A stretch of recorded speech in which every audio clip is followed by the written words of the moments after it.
মা আজকে কি রান্না করলে শনিবারে ছুটির দিনে? আজকে কাল যেহেতু রান্না করিনি সেই জন্য আজকে একটু রান্না করলাম। আর রেসিপিও তোমাদের কাছে একটা দেব যাবে। আজকে করেছি এখানে গরম গরম ভাত, একদম ভালো চাল দিয়ে করেছি, দেরাদুন রাইস। আর এখানে হচ্ছে ঢ্যাঁড়স কারি পাতা দিয়ে ম্যাড্রাসিরা যেরকম খায় সেরকম ভাজা, বটবটি পেঁয়াজ রসুন ফসুন দিয়ে এটার রেসিপি যাবে। আর এখানে করেছি সাম্বার ডাল কারি পাতা দিয়ে আর টমেটো দিয়ে পেঁয়াজ দিয়ে।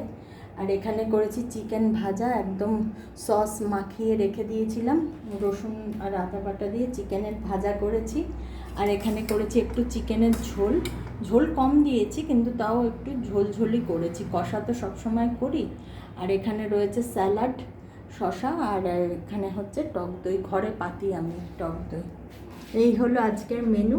যদি ভালো লেগে থাকে তাহলে অবশ্যই লাইক শেয়ার আর কমেন্ট করো, আর অবশ্যই আমার চ্যানেলকে সাবস্ক্রাইব করবে। পাশে থেকো, সাথে থেকো, আর ভালোও থেকো।